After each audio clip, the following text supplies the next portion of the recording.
আসসালামু আলাইকুম এভরিওয়ান, সবাই কেমন আছেন? আজকে সকালে সামিয়াকে নিয়ে স্কুলে যাচ্ছি, তবে আজকে ভ্যানে করে স্কুলে যাচ্ছি। সামিয়ার স্কুলটা হচ্ছে খুবই কাছাকাছি, ভ্যানে করে সাধারণত যাওয়া লাগে না, হেঁটে গেলেই যাওয়া যায় আর কি। আজকে হচ্ছে গিয়ে একটু লেট করে সামিয়াকে নিয়ে বের হয়েছি, এর জন্য হচ্ছে গিয়ে ভ্যানে চলে যাচ্ছি। এখন সামিয়াকে দিয়ে তারপর হচ্ছে বাসায় চলে এসেছি। বাসায় এসে এখন রান্না বসিয়ে দিব। আমি আজকে হচ্ছে গিয়ে রান্না করব শিং মাছ যেভাবে রান্না করি আমি, এইভাবে শিং মাছ রান্না করলে আপনাদের ভাইয়া খুব মজা করে খায়। এর জন্য হচ্ছে গিয়ে আমি ঠিক এইভাবে করেই এইভাবে করে রান্না করি। তো মাছগুলো হচ্ছে গিয়ে আগে ভালো করে ওয়াশ করে নিয়েছি শিং মাছ, তারপরে হচ্ছে গিয়ে মশলাগুলো দিয়ে দিলাম, তো দেখতে পাচ্ছেন।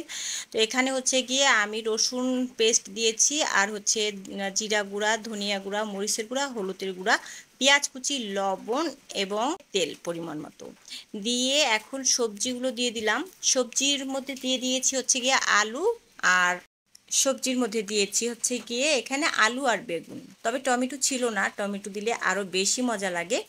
আমি হচ্ছে গিয়ে এগুলো মেখে তারপরে চুলায় দিয়ে দিয়েছি। চুলায় দিয়ে হাই হিট করে কিছু সময় আমি এটাকে ঢেকে রেখেছি, যাতে করে এখানে যে কাঁচা একটা গন্ধ আসে মশলার, সেই মশলার গন্ধটা যেন না আসে। তারপর হচ্ছে গিয়ে পরিমাণ মতো পানি দিয়ে দিলাম, পরিমাণ মতো পানি দিয়ে ঢেকে দিয়েছি। ঢেকে দিয়ে কিছুক্ষণ পরে যখন দেখেছি বলক চলে এসেছে, তখন এটাকে ঢাকনা সরিয়ে নিয়েছি। তারপরে এখন হাই হিট করে রেখে দিব। এখন হচ্ছে গিয়ে আমি বাইং মাছ রান্না করব। বাইং মাছ রান্না করার জন্য আমি নিয়েছি এখানে, এখন হচ্ছে গিয়ে বাইং মাছ রান্না করব। তো বাইং মাছের জন্য এখানে যে যে মশলাগুলোও দেখতে পেয়েছেন, সব মশলাগুলো দিয়ে আমি একসাথে ব্লেন্ড করে নিব। ব্লেন্ড করে সুন্দর এই যে পেস্ট হয়ে গেছে।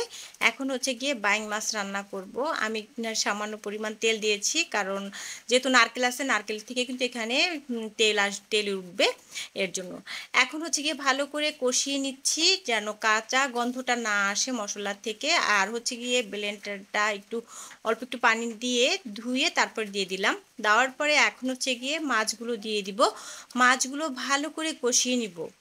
আমি মশলা কষানোর পরে মাছগুলো দেওয়ার পরে ভালো করে কষিয়ে নিব। কষিয়ে তারপরে হচ্ছে গিয়ে এখন পানি দিয়ে দিচ্ছি। পানি দিয়ে কিন্তু হাই হিটেই রান্না করব। আমি কিন্তু এই মাছগুলো কিন্তু লো হিটে রান্না করব না। এই তো পরিমাণ মতো পানি দিয়ে দিয়েছি। পানি দিয়ে তারপরে এখন হচ্ছে গিয়ে হাই হিট করে দিলাম।